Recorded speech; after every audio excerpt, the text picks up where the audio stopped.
dar. Pues bien, nosotros estamos estudiando durante todo este mes de agosto acerca de esta serie, los nombres de Dios. Los nombres de Dios. Y esta noche vamos a estudiar el nombre Adonai. Voltea con el que tienes a tu lado y dile, no me distraigas. No me distraigas. Así que vamos a orar para poner este tiempo en las manos del Señor. Padre, que estás en el cielo, en esta noche queremos poner este tiempo en tus manos. Espíritu Santo, tú que inspiraste la palabra, te pedimos que también inspire la exposición de ella. Permítenos poder estar en un mismo sentir, en un mismo espíritu, Señor, que podamos tener el discernimiento abierto. Háblanos a través de tu palabra. Permítenos poder, Señor, atesorar en nuestra mente y en nuestro corazón lo que tú quieres hablar a nuestras vidas y que podamos ser de los discípulos que son oidores y hacedores de tu palabra. Te lo pedimos en el nombre de tu Hijo amado Jesús. Amén. Pues bien, como hemos estado viendo durante todo este mes, ya hemos estado viendo algunos nombres acerca de Dios. Y ciertamente, quizás para nosotros en el mundo occidental, el nombre no tiene demasiado significado más allá que identificarnos, tener un nombre por el cual la gente nos puede conocer, nos puede llamar. Pero en el Medio Oriente, un nombre es bastante importante, es bastante significativo.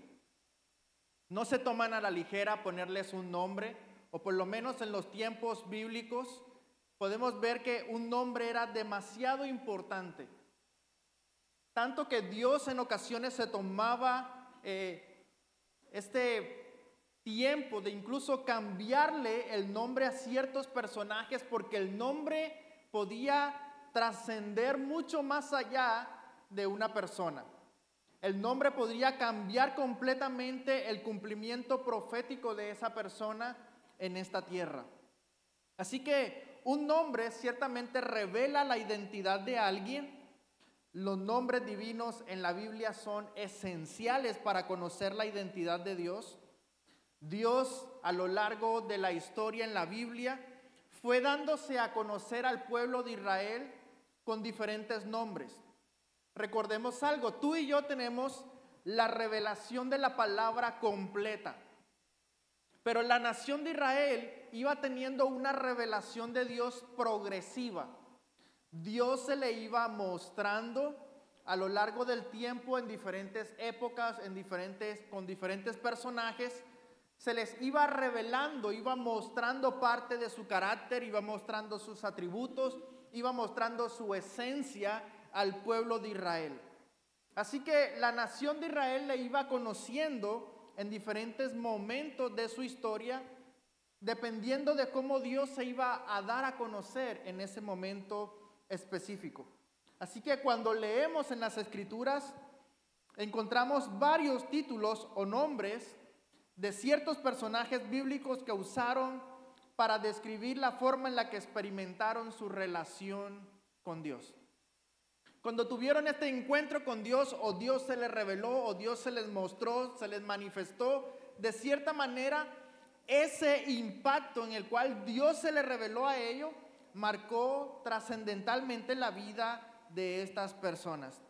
Y me gustaría iniciar leyendo el Salmo, capítulo 8, versículo 1.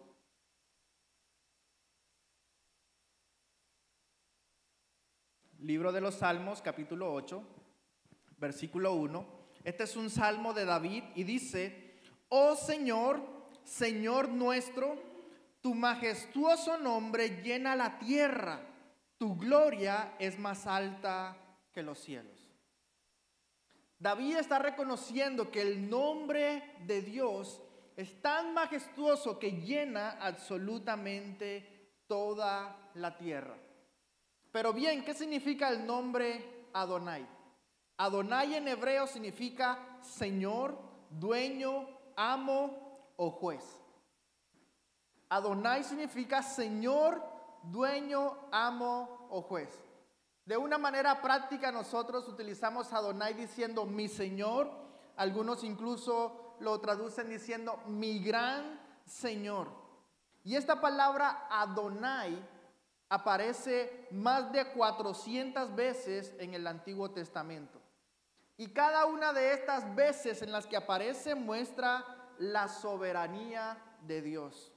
Así que estos nombres de Dios o estos títulos en los cuales Él se daba a conocer a la nación de Israel o a ciertos personajes, está revelando su naturaleza. La Biblia nos dice que nadie ha visto a Dios. El mismo Jesús lo dice, que nadie ha visto a Dios y nadie ha escuchado a Dios. También nos dice que Dios es espíritu, por lo cual nosotros no podemos verle, no podemos tocarlo, no hemos escuchado su voz. Todas las veces que en la Biblia parece que Dios habló, era realmente su Hijo el que estaba hablando, porque Cristo es el verbo de Dios, es la palabra de Dios. Así que Él entonces, cada vez que se manifestaba de cierta forma, está mostrando parte de su naturaleza a la nación de Israel. Dios es un Dios infinito y nosotros no podemos comprender toda su naturaleza. Para nosotros, esta mente finita que tenemos, es difícil comprender toda la esencia, todo lo que realmente es Dios. No nos cabría en nuestra mente, pero Dios se va revelando de una forma progresiva para que nosotros podamos irle conociendo mejor. Así que a medida en la que Dios va interviniendo en la historia, Él revela más y más sobre su nombre.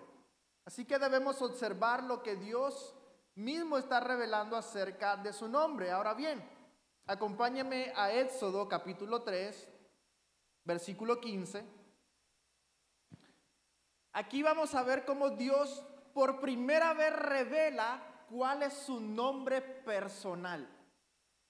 Él revela porque antes ya se había manifestado, se le había manifestado a Abraham, se le había manifestado en el pasado a Isaac, se le había manifestado a Jacob. Y otros personajes aún más atrás, Dios bajaba al huerto del Edén para hablar con Adán. Y algunos personajes tenían una relación atípica, podríamos decir, con Dios, porque después del pecado esa relación se perdió. Pero ahora por primera vez Dios está manifestando cuál es su nombre personal. Y se le revela a Moisés, y dice entonces Éxodo 3:15, Dios también le dijo a Moisés, así le dirás al pueblo de Israel, Yahvé, el Dios de sus antepasados, el Dios de Abraham, el Dios de Isaac, el Dios de Jacob, me ha enviado a ustedes. Este es mi nombre eterno, el nombre que deben recordar por todas las generaciones. Así que Dios por primera vez está manifestando su nombre personal, por el cual quiere ser conocido. Porque Moisés le pregunta, bien, yo voy a ir al pueblo, pero si me preguntan, ¿quién te envió? ¿Qué les voy a decir? Así que Dios entonces le responde, diles que el yo soy te envía. Yo soy el que soy, te envía.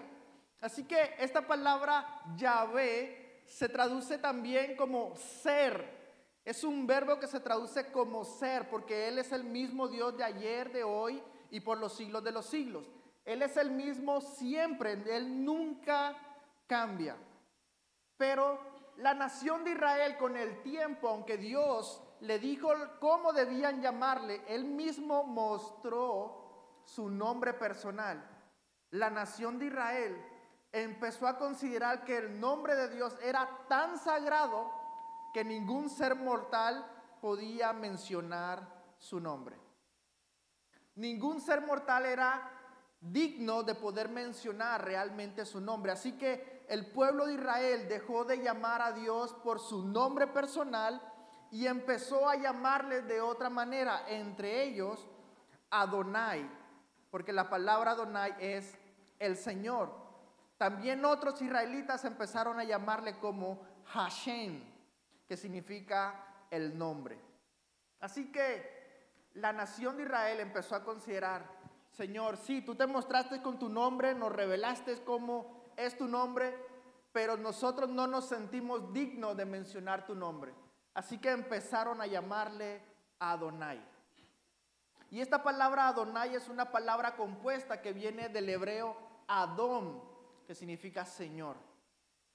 Así que este nombre Adonai, aunque Dios mismo no fue el que lo dio a conocer, no fue que se reveló de una manera específica, no fue que tuvieron un encuentro personal en un momento de la historia para conocerle de esta forma, sino que fue el mismo pueblo que no se consideraban dignos de mencionar el nombre santo de Dios, el nombre propio de Dios, y empezaron a llamarle por esta forma Adonai, que significa el Señor. Y quiero que me acompañen a Primera de Samuel, capítulo 12, versículo 22. Y vamos a ver algunos aspectos acerca de lo que significa que Dios sea nuestro Señor. Ya que hemos comprendido un poco acerca de dónde proviene el nombre de Adonai, qué significa, ahora vamos a ver algunos pasajes bíblicos como este nombre Adonai se hace una realidad en nuestras vidas. Y como primer punto yo te quiero hablar acerca del que el Señor no abandona a su pueblo. Dile al que tienes a tu lado, el Señor no te abandona. El Señor no nos abandona. Entonces dice Primera de Samuel 12:22, el Señor no abandonará a su pueblo, porque eso traería deshonra a su gran nombre, pues le agradó al Señor hacerlos su pueblo. Así que fíjense esto, no fue el pueblo, no fue Abraham, no fue Isaac, no fue Jacob, quienes decidieron que Dios los eligiera. Ellos no se postularon, fue Dios quienes los eligió a ellos como los patriarcas. Fue Dios quien decidió de su propia voluntad hacer de ellos una nación tan numerosa como las estrellas del cielo. Así que fue Dios mismo quien así lo decidió, fue su designio. Y Él entonces está diciendo, el Señor no abandonará a su pueblo. El pueblo que Él mismo eligió, el pueblo que Él mismo santificó, el pueblo que Él mismo decidió hacer completamente diferente al resto de las demás naciones de la tierra, al pueblo al cual Él se iba a manifestar, al pueblo al cual Él le dio sus mandamientos, sus atributos, al pueblo al cual Él decidió mostrarse de una manera completamente distinta para que las demás naciones pudiesen conocer al Dios único y verdadero a través de este pueblo. Así que en los tiempos antiguos el nombre establecía el carácter de una persona. El nombre de Dios habla de su reputación y de sus atributos. Así que aquí el escritor de primera carta de Samuel está diciendo que Dios no va a abandonar a su pueblo porque eso le traería deshonra a su gran nombre, pues le agradó al Señor hacerlos su pueblo. Por lo que significa de que si Dios decidiera por alguna razón abandonar a su pueblo, eso sería inconsecuente con su reputación de fidelidad. Podría entonces las naciones decir, ¿cómo vamos a creer en ti? ¿Cómo vamos a confiar en ti si la nación que tú decidiste escoger, aquella que sacaste de Egipto, aquella que hiciste cruzar el mar, aquella que según llevaste a la tierra de promesa, lo has abandonado, lo has dejado en el olvido? Mira cómo las demás naciones pueden hacer con ella como quieran. Así que Dios, por supuesto que no abandona a su pueblo, porque Él es fiel. Él es un Dios fiel y todo lo que Él ha dicho que hará, lo hará. Para los que están escribiendo, también puedes buscar Deuteronomio 31:6, Josué 1:5, donde Dios nuevamente está reafirmando que Él no abandonará a su pueblo. Deuteronomio 31:6, Josué 1:5 dice que Dios no nos fallará ni nos abandonará. Dios es fiel, Dios es verdadero, en Él no hay engaño. Podemos confiar plenamente en Él, que si Él dijo que no nos va a abandonar, podemos estar plenamente confiados. Y tú dirás, sí, pero esa era una promesa en el Antiguo Testamento. Pues en el Nuevo Testamento, el Señor Jesús también reafirma esta promesa en la cual nos dice en Mateo 28 que Él estará con nosotros todos los días de nuestra vida. Él lo está reafirmando diciendo, voy a estar con ustedes todos los días, sin excepción alguna, todos los días. Eso está manifestando que Él no nos va a abandonar. Él no nos va a dejar solos, Él no nos va a dejar huérfanos. Él siempre va a estar con nosotros. Pero en el libro de Hechos, capítulo 15, versículos del 14 al 17, ahora en el Nuevo Testamento, Dios no solamente quería ser el Dios de los judíos, no solamente quería ser Dios de un solo pueblo, sino que quería ser también el Señor de todas las naciones. Y en Hechos 15 se da el primer concilio de la iglesia en aquel tiempo, porque ya Pedro, Dios lo había llevado a predicarle a Cornelio, le había llevado a predicar a la familia de Cornelio. Ahí en Hechos capítulo 10 lo podemos encontrar como Dios llama a Pedro a que vaya y predique el evangelio a este hombre que era justo, que tenía ciertas cualidades que muchos de nosotros quizás todavía no tenemos, pero que a Cornelio le hacía falta que alguien le predicara el evangelio. Era casi tan perfecto que solamente le faltaba ser salvo. Así que Dios envía a Pedro y Pedro empieza a ver cómo Dios empieza a obrar de tal manera en la vida de los gentiles, donde viene el Espíritu Santo en la vida de los gentiles y empieza el mover de Dios a fluir de tal manera con los gentiles. Y Pedro entonces viene a dar el reporte a la iglesia en Jerusalén. Y entonces les dice en el versículo 14, Pedro les ha contado. Está ahora Santiago manifestando después de que Pedro ya les contó todo lo que pasó. Santiago nos dice Gálatas que era uno de los principales de la iglesia en Jerusalén. Era uno de los pilares. Y está Santiago diciendo, Pedro les ha contado de cuando Dios visitó por primera vez a los gentiles para tomar de entre ellos un pueblo para sí mismo. Y la conversión de los gentiles es precisamente lo que los profetas predijeron, como está escrito: después yo volveré a la casa caída de David, reconstruiré sus ruinas y las restauraré, para que el resto de la humanidad busque al Señor, incluidos todos los gentiles, todos los que he llamado para que sean míos, el Señor ha hablado. Así que Dios ahora está manifestándose por medio de Santiago, diciendo, recordando una promesa o una profecía que viene en el libro de Amós, capítulo 9, donde Dios está diciendo que iba a restaurar la casa caída de David, pero no solamente para los judíos, sino que también iba a incluir a todos los gentiles, donde Él está diciendo que están incluidos los gentiles, todos los que he llamado para que sean míos. Para que sean míos. Y recordemos, la palabra Adonai significa el Señor, el amo, el juez. Por lo cual, esta palabra Adonai está manifestando que el Señor es dueño de absolutamente todo. Él es el Señor. Y todos aquellos que nos sometemos a su voluntad, estamos voluntariamente diciendo, yo quiero que tú seas mi Señor, yo quiero que tú seas mi amo, yo quiero que seas tú quien controle por completo mi vida. Ya no quiero ser yo quien tiene las riendas de mi vida, sino que seas tú, porque ahora soy tuyo. Jesús, dice la Biblia, que Él nos compró a ti y a mí a precio de sangre. Antes le pertenecíamos al pecado, le pertenecíamos a Satanás, le pertenecíamos a nuestros deleites. Pero ahora que vino Cristo a morir por nuestros pecados, Él entonces nos compró y nos trasladó al reino de su Hijo amado Jesucristo. Ahora le pertenecemos a Él. Así que Dios tenía un plan con Cristo, no solamente de que los judíos fueran su pueblo, sino que también los gentiles seamos parte del pueblo de Dios.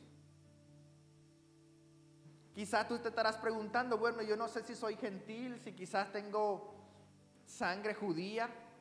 No importa, porque la Biblia nos dice que ya Dios no hace diferencia, ya no hace acepción de personas. No importa si eres libre, si eres esclavo, si eres judío, si eres griego, no importa si eres hombre, si eres mujer, no importa absolutamente nada. Para Dios somos completamente iguales en Cristo Jesús. Le pertenecemos por completo a Él. Número 3, el Señor es digno de toda alabanza. Él es digno de toda alabanza. Él, como el Señor de absolutamente todo, es digno y merecedor de toda alabanza. Salmos capítulo 72, versículos 17 al 19.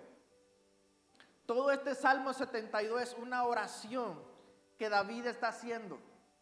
Es el último salmo de David, donde David está haciendo un cierre maravilloso, donde si leemos todo este salmo está hablando acerca de la soberanía de Dios, está hablando acerca del señorío de Dios.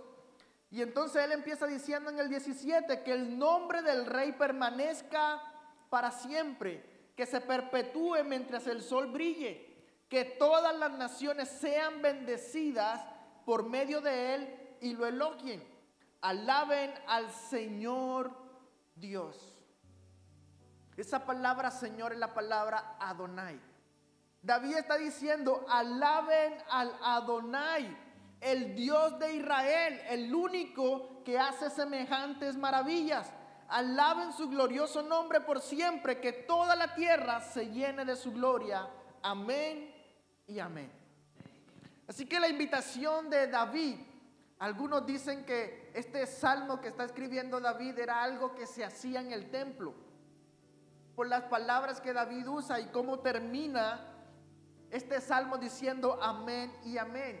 Era algo que estaba estipulado en el templo, que tenían que hacer los cantores, que incluso este salmo tenía que acompañarse con instrumentos, con música. Y es una invitación del rey, invitando a todos que reconozcan, Dios es el Rey eterno, quien permanece para siempre. Alaben al Adonai, al Dios de Israel. Es una gran invitación que está haciendo David. Tú y yo, ahora que reconocemos que le pertenecemos a Él, tenemos que alabarle todos los días. Y la alabanza no depende de nuestro estado de ánimo, porque a veces parece que nos levantamos con muy buen ánimo y empezamos a poner alabanzas y todo lo hacemos con alegría, con gozo. Pero déjame decirte que la alabanza no es un género musical. La alabanza no depende de un ritmo en específico. La alabanza, si nosotros vemos bíblicamente, la alabanza es de un corazón que reconoce lo que Dios ha hecho. Si Dios se ha manifestado a ti, como ya lo hemos visto, como Jehová Shalom, el Dios de paz, que te ha dado una paz, eso nos debe motivar a alabarle. Si Él se ha manifestado a ti como Jehová Rafa, que te ha sanado a alguien de tu familia, eso nos debe llevar a alabarle. Si Él se ha manifestado a ti como Jehová Shabaoth, se ha mostrado como el Dios de los ejércitos que ha peleado por ti, eso nos debe llevar a alabarle. Si Él se ha mostrado a ti como Jehová Jireh, quien te ha provisto de todo lo que has necesitado hasta el día de hoy, eso nos debe llevar a alabarle. Le alabamos porque reconocemos lo que Él ha hecho por nosotros.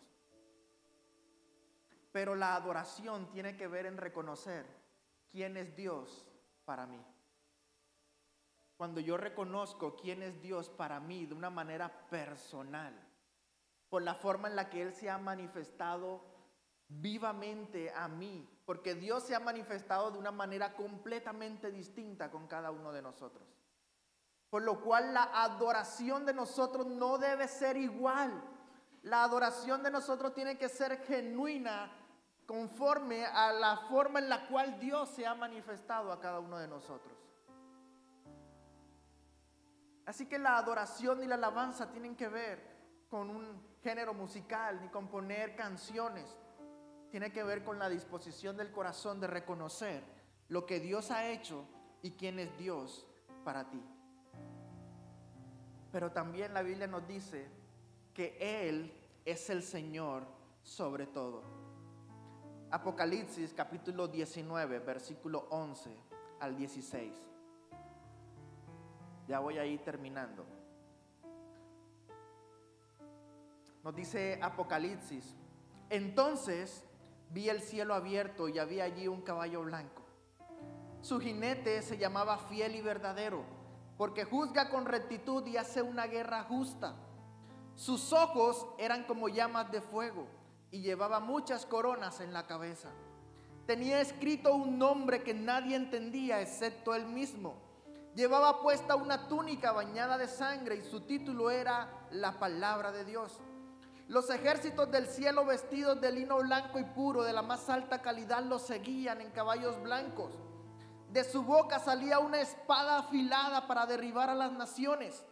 Él las gobernará con vara de hierro y desatará el furor de la ira de Dios, el Todopoderoso, como el jugo que corre del lagar. En la túnica, a la altura del muslo, estaba escrito el título: Rey de Reyes y Señor de Señores. Él es el Rey de Reyes y Señor de Señores. Él está por encima de todo. Él gobierna sobre todo. Él está por encima. Él es superior. Él es más fuerte que absolutamente todo. Cuando reconocemos que Él está por encima de todo, Él es superior, Él es más alto, Él es más fuerte, Él es más todopoderoso, debe hacer que nuestro corazón se incline y se rinda por completo ante Él y reconocer, decir: Señor, ya no quiero seguir luchando contra ti, ya no quiero ir en contra de tus ordenanzas, ya no quiero ir en contra de tus estatutos, ya no quiero ir en contra de lo que tú enseñas en tu palabra. Quiero rendirme por completo a ti, ya no quiero ser yo quien siga dirigiendo mi vida. Si la sigo dirigiendo de esta manera, me voy a precipitar a una eternidad de dolor y de sufrimiento. Pero quiero rendirme por completo a ti. Quiero que seas tú quien tomes por completo las riendas de mi vida, de mi corazón, de mi mente. Todos mis planes los quiero poner a tus órdenes. Quiero ser yo quien te sirva a ti todos los días de mi vida y no todo lo contrario. Alguno de nosotros quiere que sea Dios quien nos sirva a nosotros.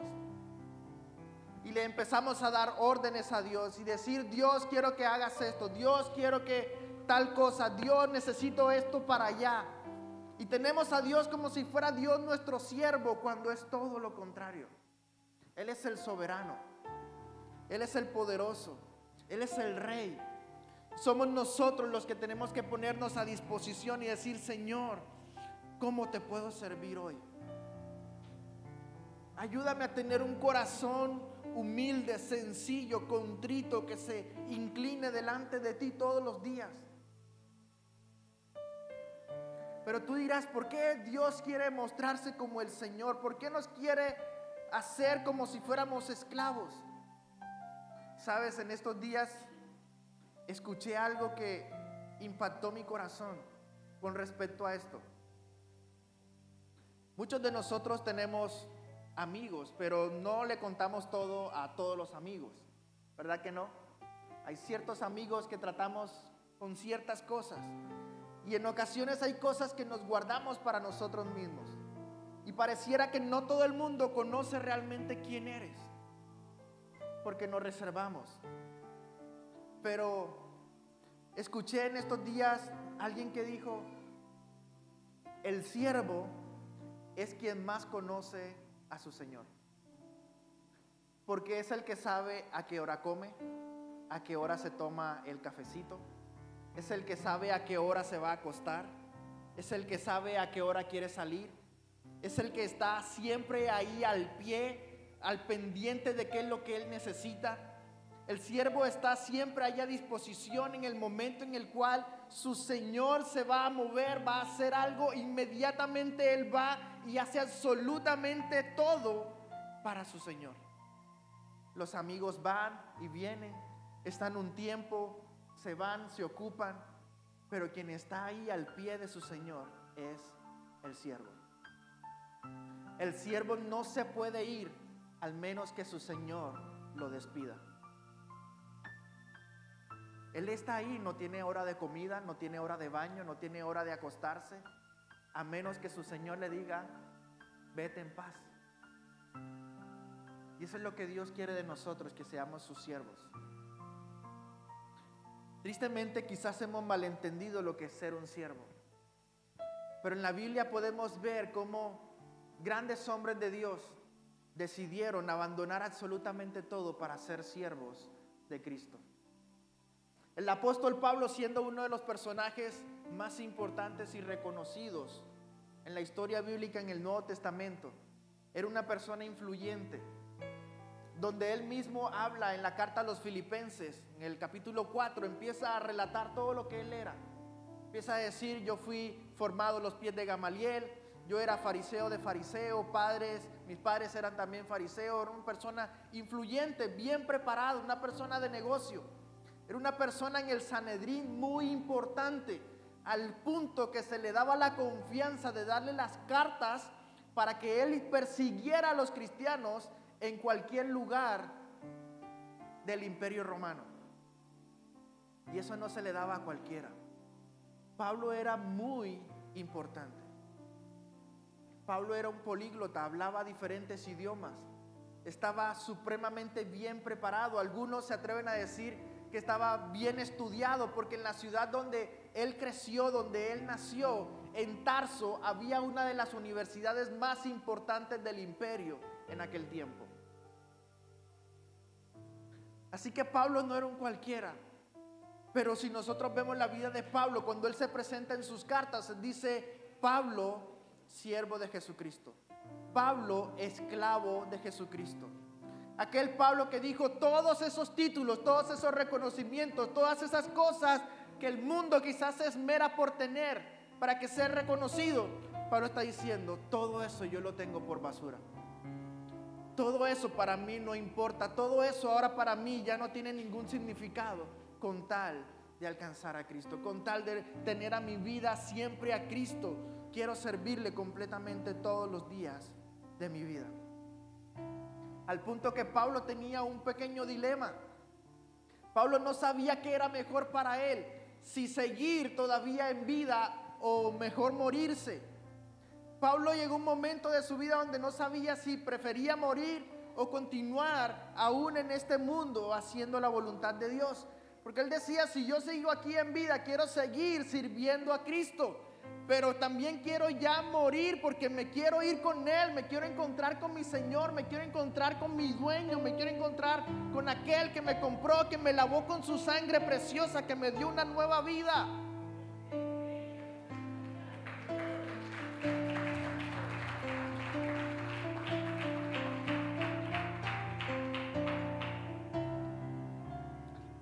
Pablo había entendido que le pertenecía plenamente a Él. Al punto que podríamos decir, predicar el evangelio, por supuesto que es parte de la voluntad de Dios. Pero aún incluso en esto, Pablo tenía la intención de ir a cierto lugar a predicar el evangelio. Y el Espíritu Santo le dijo, no, Pablo, no vayas. Quizás algunos podríamos decir, pero ¿por qué? Voy a hacer algo bueno. Esa gente necesita escuchar el evangelio, necesitan arrepentirse. Pero el Espíritu le dice, no, Pablo, para allá no es. Y Pablo no vemos en ningún momento que empieza a renegar contra Dios. No dice que empieza a discutir con Dios ni presentar argumentos, sino que obedeció a la visión que tuvo cuando se le apareció este hombre macedonio. En esta visión que él tuvo, y él entendió que no debía ir hacia allá, tenía que ir hacia el otro lado, hacia Macedonia, a predicar el evangelio. Porque Pablo había entregado por completo su vida a Cristo. Él era realmente un siervo de Cristo. Cuando vemos el llamado de Pablo, el llamado de Pablo no fue sencillo. Algunos quisiéramos el ministerio de Pablo, pero el llamado de Pablo, quizás algunos de nosotros nos asustaríamos. Cuando Dios envía al profeta, porque Pablo había perdido la vista en el camino a Damasco, va este profeta a la casa donde está Pablo, y el Señor le dice al profeta: dile a Pablo esto, yo le voy a mostrar cuánto le es necesario sufrir a causa de mí. ¿Cuántos de nosotros aceptaríamos el reto si de primera nos dicen: mira, vas a sufrir como no te imaginas? La gente te va a rechazar, la gente te va a perseguir, la gente te va a apedrear, te va a morder serpiente, vas a naufragar no solamente una ni dos, más de 3 veces. El mismo pueblo se va a ir en tu contra.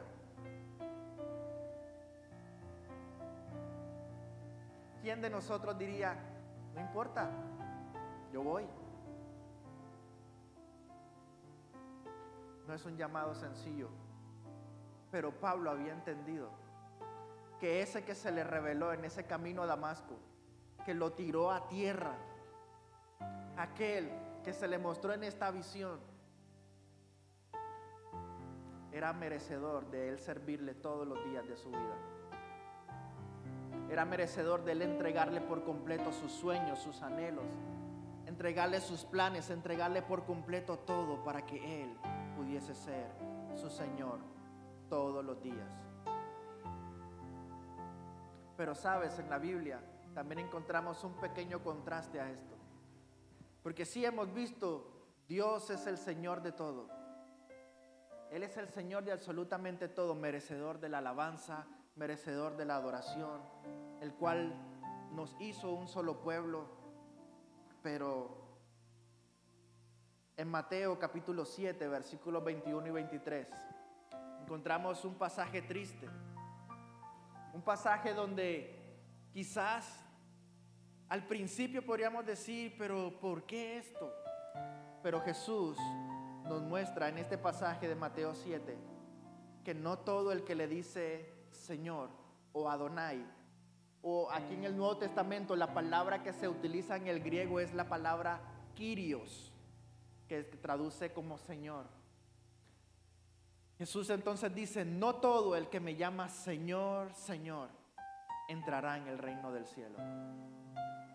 Solo entrarán aquellos que verdaderamente hacen la voluntad de mi Padre que está en el cielo.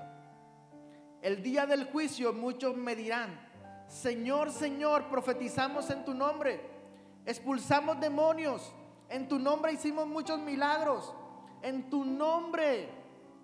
Pero yo les responderé: nunca los conocí.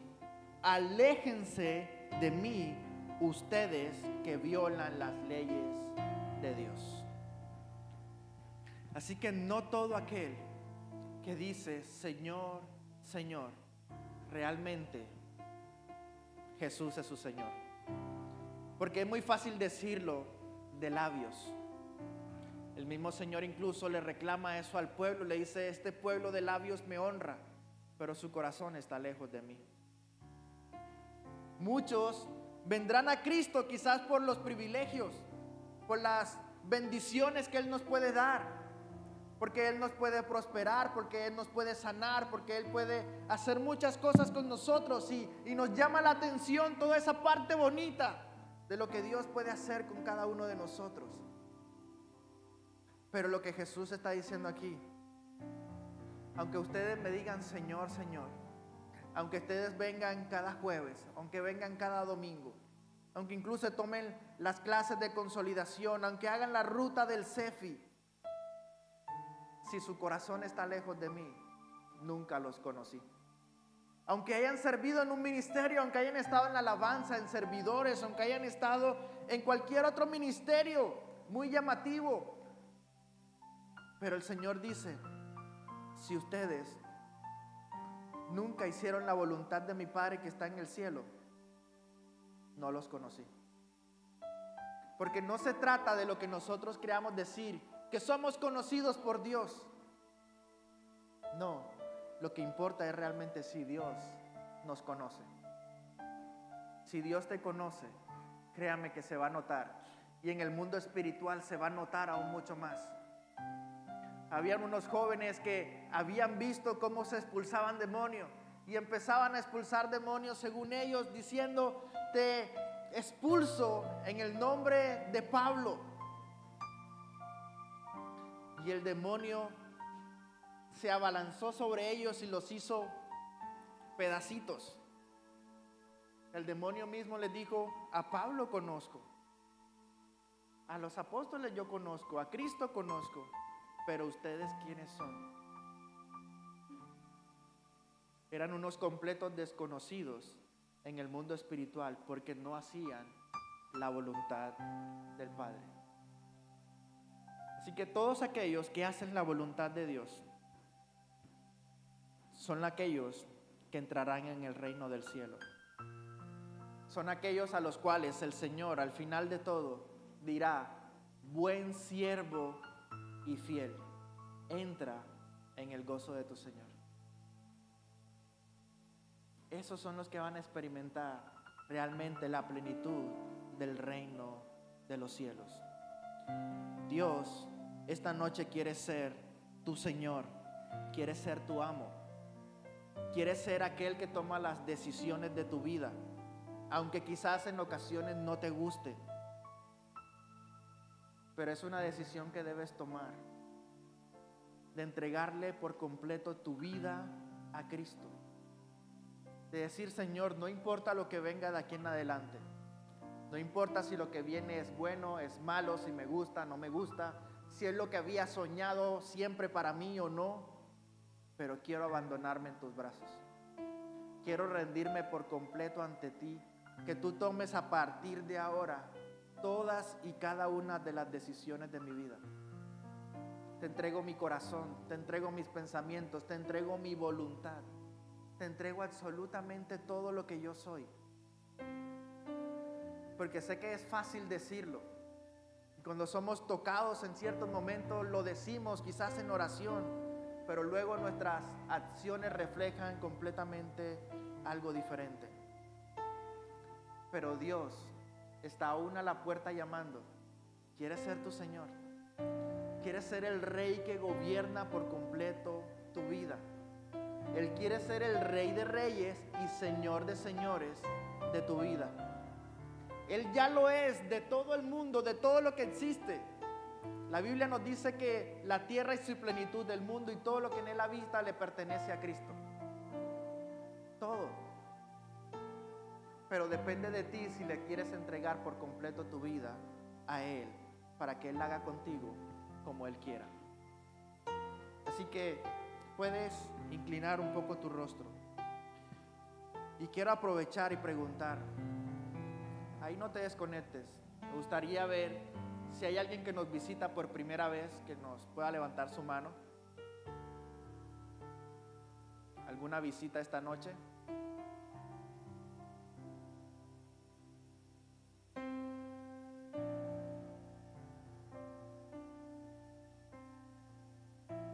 Si hay alguien que nos visita, quizás por temor o pena no levantas tu mano, quiero leerte este pasaje de Filipenses capítulo 2, versículo 9 al versículo 11. O si hay alguien en las redes sociales que nos está viendo por primera vez y tú has sentido que es Dios mismo quien te ha estado hablando, quiero compartirte esta palabra, Filipenses 2, 9 al 11. Dice: por lo tanto, Dios lo elevó al lugar de máximo honor y le dio el nombre que está por encima de todos los demás nombres, para que ante el nombre de Jesús se doble toda rodilla en el cielo y en la tierra y debajo de la tierra, y toda lengua confiese que Jesucristo es el Señor, para la gloria de Dios el Padre. A Jesucristo se le fue dado un nombre que está por encima de todos los nombres. por encima de todos los nombres que hemos estudiado hasta ahora, porque este nombre permanece para siempre, y es Jesucristo el Señor, para la gloria de Dios el Padre. Si tú esta noche quieres que Jesucristo sea tu Señor, en el cual toda rodilla se dobla, toda lengua confiesa que Él es el Rey, que Él es el Señor, puedes hacer esta oración después de mi Padre, en el nombre de Jesús. Yo hoy reconozco que tú eres el Señor de todo. Todo lo creado, todo lo que existe te pertenece. Pero mi vida hasta el día de hoy no te pertenece, porque yo he querido vivir mi vida como yo he querido, tomar mis decisiones, hacer mis planes, mis proyectos. Pero hasta hoy quiero que sea así. Ya no quiero seguir siendo yo quien tiene las riendas de mi vida. Hoy voluntariamente quiero entregar mi vida a ti y reconocerte a ti, oh Jesús, como mi Señor personal y también mi Salvador. Reconozco que tú moriste en la cruz del Calvario por mis pecados, y lo hiciste para que yo pudiese tener vida, y no cualquier tipo de vida, sino una vida eterna y una vida plena, porque quisiste comprarme a precio de tu sangre y trasladarme ahora al reino de Cristo Jesús, donde ahora puedo llamar a Dios como mi Padre, porque ahora soy tu hijo. Efesios capítulo 1 me dice que tú me adoptaste, que tú me aceptaste, que tú me perdonaste y que ahora me sellas con el Espíritu Santo de la promesa, en el cual es la garantía de que ahora soy propiedad tuya. Te pertenezco a ti, y así quiero que sea desde este momento y para siempre. Soy tuyo, tú eres mi Señor, tú eres mi Adonai, y yo seré tu siervo todos los días de mi vida, hasta que me lleves a tu presencia o hasta que vengas por tu iglesia. En el nombre de tu Hijo amado Jesús. Amén. Amén. ¿Alguien repitió esta oración? Si tú repetiste esta oración, te invito a que pases aquí al frente. Queremos orar de una manera mucho más especial por ti.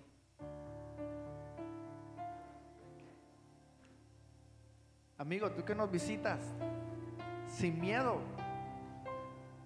pasa aquí al frente.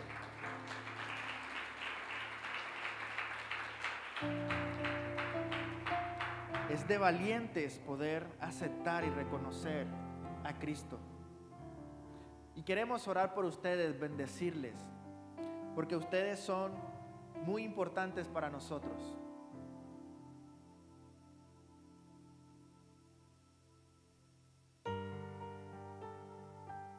Padre, en el nombre de Jesús, en esta oportunidad yo oro, Señor, por cada una de estas personas que pasaron al frente.